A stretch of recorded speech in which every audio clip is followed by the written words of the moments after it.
Hello, welcome to With Wisdom, Embodying Energy, Embracing Seasons. And we are back in the second Wednesday of July. Hi, everybody. Nice to be back with you. Hi, Sam.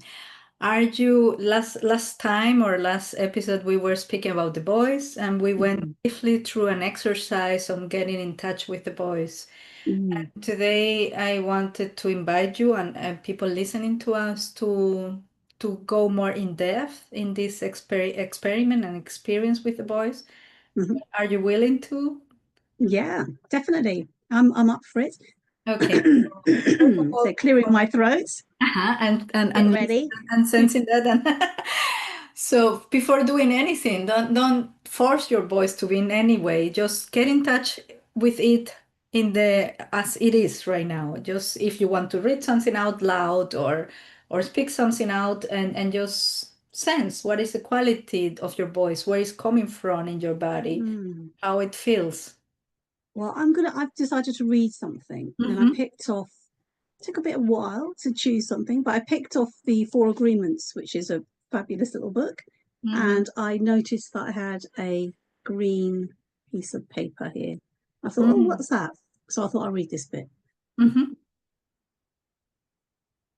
To be alive is the biggest fear humans have. Death is not the biggest fear we have. Our biggest fear is taking the risk to be alive. The risk to be alive and express what we really are. Wow. Just being ourselves is the biggest fear of humans. We have learned to live our lives trying to satisfy other people's demands.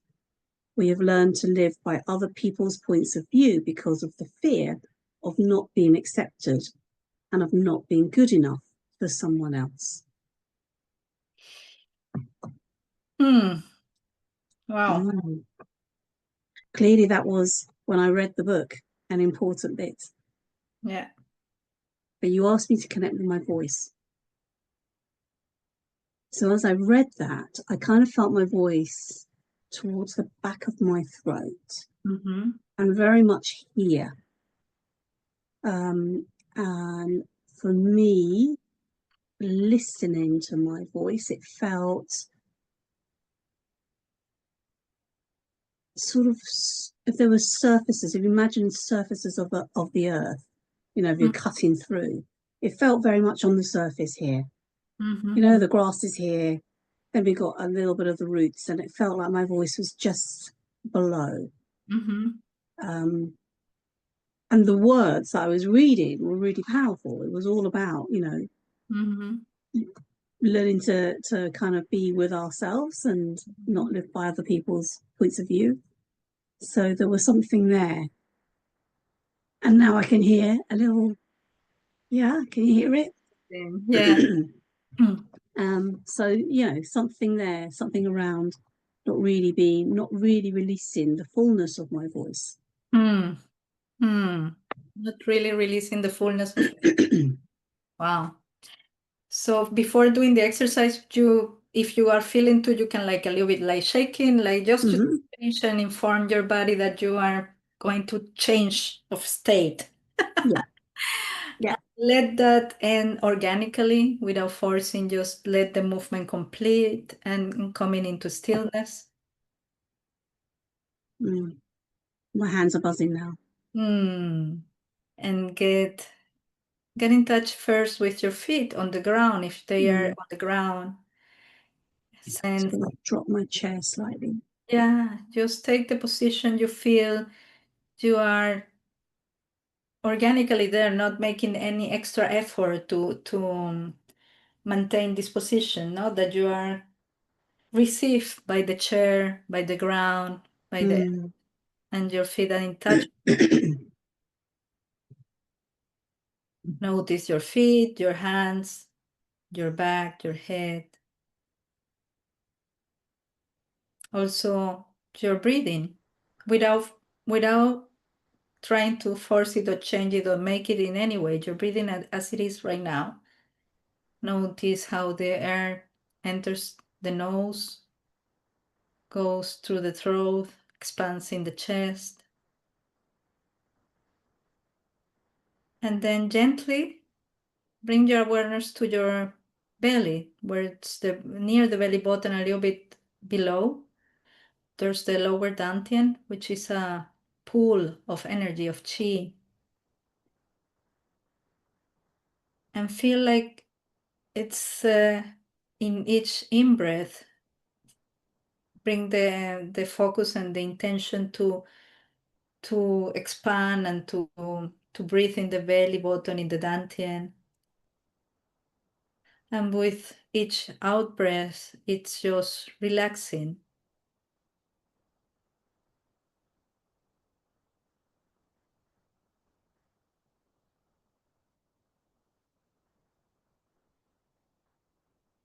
So stay there a little bit with your breathing, whatever is the rhythm of your breathing.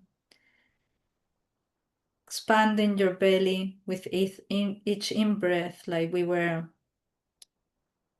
having a balloon there, right? A balloon that is expanding with the in-breath and relaxing, which out with exhalating. And on the same time, you're rooted with your feet on the ground. This energy that is coming from the breathing, but also coming from the ground, like the roots that are coming from the deep, deep, deep inside the earth.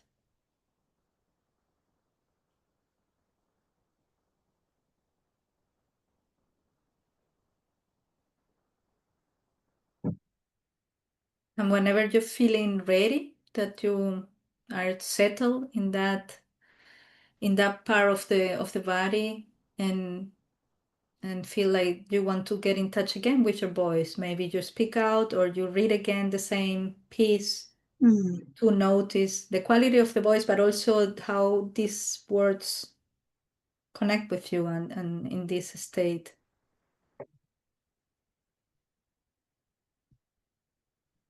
To be alive is the biggest fear humans have. Death is not the biggest fear we have. Our biggest fear is taking the risk to be alive.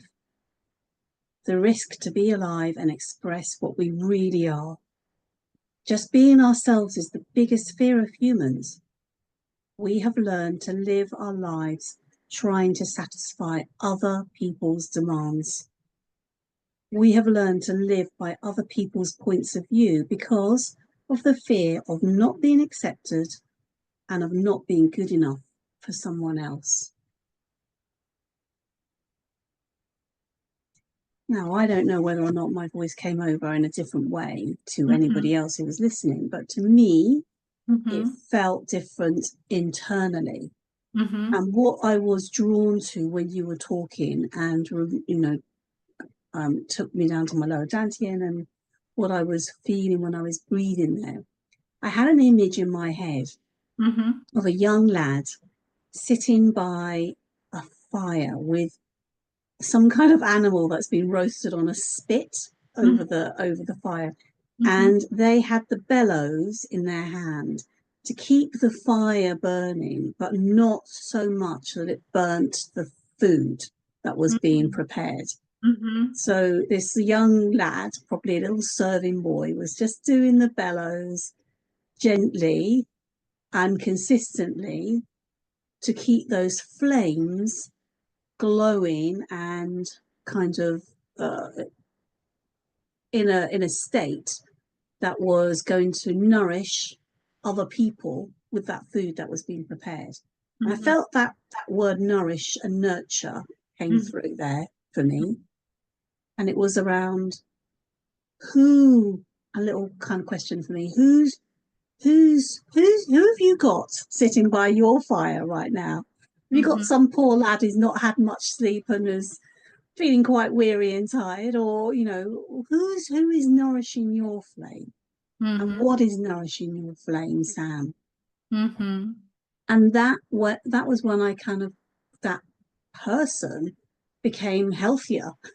Somebody who had seen some light, who had kind of like would run around the fields and see some friends, and so had a full life rather than a life of servitude and not attending to their own needs. Something around that piece. So it was almost like I had to reshape the person who Mm-hmm. was fanning the flame for me Mm-hmm. into somebody who had a full life. Mm-hmm. When that small activity, that small thing that you did, took me Mm-hmm. onto this journey of Mm-hmm. how do you keep yourself nourished, Sam? How do you keep your voice full and rich and coming from this deep part of you? Even when you're reading somebody else's words, even though those words are super beautiful, but reading somebody else's words. So I kind of then went on this little journey of nourishment, Mm-hmm. which is a wonderful place for me in July because we're mid year and what's growing now is going to nourish me later on in the year. Yeah. Yeah. So what I'm growing now is going to be what's going to keep me going through leaner times in the winter. Mm-hmm. So absolutely, I need to put some effort into now. Mm-hmm. Effort in which way? How Effort come? in effort in effort in a way that is pulling on the I'll do this again with my hands. Mm-hmm. The fullness of life, Mm-hmm. and attending to the bits which may be feeling a little bit flat or a little bit less than, um, giving myself some time to breathe, some time to kind of nurture that voice. I mean, Mm-hmm. and that was just such a short thing that you did there. But in terms of preparing ourselves for the next stage of our life, Mm-hmm. preparing ourselves for doing a conversation with, our work colleagues, preparing ourselves for doing a presentation to somebody you don't know about a new product that you're offering. Mm-hmm. That simple tool that you offered, which is going down in in ourselves, Mm-hmm. provides us with so many riches. Mm. Wow, I found it Mm, interesting. Yeah. I might say that I noticed when you read out loud again the words, they were having more space than in yeah. the first time you read them. Yeah. And I felt that you were rushing less in Mm, getting to read them. So at least that's how I receive it. mm, And I find interesting you use the word effort. mm, How does this word when you say effort? If I have to do an effort mm. to be in this fullness of life, how does it feel in your body? So efforts for me is sometimes it has a negative connotation, but I think I think for me, if I'm thinking about it in terms of that circle, Mm-hmm. it's a sort of ease. There's an ease behind it. Okay. Mm-hmm. Yeah. For Mm-hmm. this, for in the second bit of the activity, I Mm-hmm. think at the beginning, effort might have been a little bit kind of pushed and strained. Mm-hmm. But when I was breathing much more deeply, then there was more ease behind that. It was a Mm-hmm. kind of a support that the effort was easy. It was easy. Mm-hmm. Yeah. It wasn't any kind of strain or stretch. Mm-hmm. Mm-hmm. Yeah. Yeah, so it goes more in the direction in the many people maybe you already hear that there's a Taoist concept that is called the Wu Wei that some people translate that this effortless effort, Yes. which some people may think is like just laying down and not doing nothing, but it's actually and it's amazing how the wisdom of our bodies, our unconscious and everything, you might well doing this, not like this circle. And Mm, it's like when you go in the direction where the energy is flowing and you learn to feel and sense where this energy is flowing. It's like, for example, if a flower that normally grows in spring, but some flowers and some things grow in autumn. But imagine a flower that grows in spring, then says, no, I want to see the autumn and I want to grow in the mm, autumn. It's going against the flow how the energy is benefiting to this flower to grow in spring, then this effort that you said that is more like imposing one's will from on top of what is really emerging. In that sense, it feels like an effort that is exhausting, that is draining. Mm, And the other effort, it doesn't mean that the flower is making an effort to come from a seed and to break through the earth. The flowers need a lot of strength, but it's doing the effort in the direction where it's benefiting this growth, no? yeah, And that's, yeah. I think, the core of what it means Wu Wei, or at least Mm, what I have experienced in my own life in the practice of Qigong, but also in the life is to learn about this, what you were saying, this circle, no? So, the circle of life. yeah. All right, thank you, Gabby. And I'm hoping that our listeners and watchers will maybe test this out for yourself too. You know, you could read your own passage out, listen to Gabby's voice, breathe deeply and really ground yourself, and then see if there's any difference. Mm. And use this as a technique to take you through the month of July when we're in that full flourishing space where communication is key, where we're really thinking about listening actively and supporting each of our people around us to share what is truly showing up for them, you Mm. know, and stepping into Empress, the Empress, which is all about flourishing and nurturing and mothering, because what we are encouraging in terms of growth now will be sustaining us later on in the year when we're moving into autumn and into winter. Mm. So thank you, everybody. Well, thank you to tuning in again to With Wisdom, embodying energy, embracing seasons. Bye Thank from me.